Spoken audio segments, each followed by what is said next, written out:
Dans cette capsule vidéo, nous aborderons les dynamiques que connaît la population française.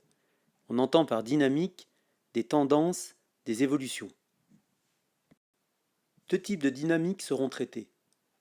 Tout d'abord les dynamiques spatiales qui nous permettront d'étudier les déplacements de la population d'un espace à un autre. Enfin les dynamiques démographiques qui nous permettront de faire le point sur l'évolution de la population.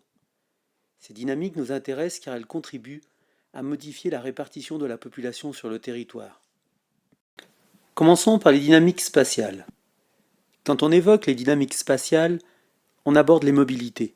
Ces mobilités se renforcent à toutes les échelles et représentent le facteur le plus important d'évolution de la répartition de la population. La métropolisation est une dynamique actuelle. Les métropoles concentrent en effet de plus en plus la population. Ces populations sont attirées par la qualité des équipements publics, le grand nombre des offres d'emploi, ou bien encore l'importance des offres de logement. On observe à l'échelle nationale des migrations intérieures.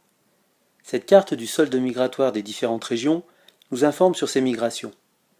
On entend par solde migratoire la différence entre les personnes qui entrent dans une région et les personnes qui la quittent.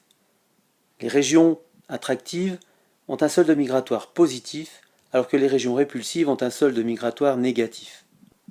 Il apparaît clairement sur cette carte que les régions attractives sont celles des littoraux méditerranéens et atlantiques.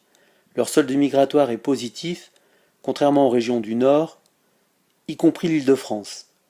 On observe donc à l'échelle du territoire national un glissement de la population du Nord et de l'Est vers le Sud et l'Ouest. Les facteurs d'attractivité des régions du Sud et de l'Ouest sont multiples. On peut citer le cadre de vie jugé plus agréable, l'environnement économique plus favorable en termes d'emploi, et l'héliotropisme. On entend par héliotropisme l'attrait exercé par les régions les plus ensoleillées. Cette carte nous révèle l'ensoleillement du territoire national. On constate que les régions les plus attractives, celles du Sud et de l'Ouest, correspondent aux parties du territoire où l'ensoleillement dépasse souvent les 2000 heures par an. La façon dont la population perçoit les territoires et leurs ressources est donc, avec la situation économique, un moteur des migrations internes. Départements et régions sont conscients de ce phénomène et de la nécessité de véhiculer une bonne image. C'est pourquoi ils multiplient les campagnes promotionnelles pour attirer la population ou bien encore les entreprises. Lorsqu'on parle de migration, il est nécessaire pour la France d'évoquer l'échelle internationale. En effet, la France est un pays d'immigration. Les 5,4 millions d'immigrés présents en France en 2011 représentent 8,4% de la population du pays. Les immigrés s'installent surtout dans les aires urbaines, en Île-de-France, dans les régions du Sud, en Alsace et Rhône-Alpes, autrement dit dans les zones les plus dynamiques d'un point de vue économique. Pour terminer cette capsule, nous allons aborder les dynamiques démographiques qui, rappelons-le, étudient les évolutions de la population. Cet article paru sur le site internet du journal Le Monde nous révèle que la France est un pays dynamique d'un point de vue démographique à l'échelle européenne. L'indice de fécondité, c'est-à-dire le nombre d'enfants par femme en âge de procréer, en âge d'avoir des enfants, s'établit à 2, alors qu'il est d'environ 1,40-1,45 en Allemagne ou en Italie. En Europe, seule l'Irlande fait mieux que la France. Effectuons un retour à l'échelle nationale. Cette carte nous montre le solde naturel des territoires.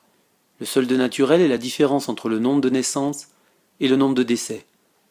Il apparaît clairement que la France du Nord a une fécondité supérieure à celle du Sud. C'est ce phénomène conjugué aux migrations internes qui explique pourquoi la population du nord du pays est aujourd'hui plus jeune que celle du Sud.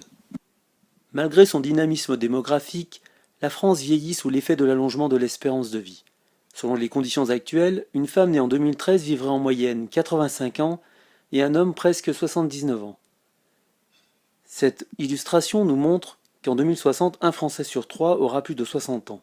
Le vieillissement est donc en cours et devrait se renforcer. Cela pose le problème du financement des retraites, mais aussi des dépenses de santé. La prise en compte des dynamiques spatiales et démographiques est indispensable pour éviter les inégalités entre les territoires.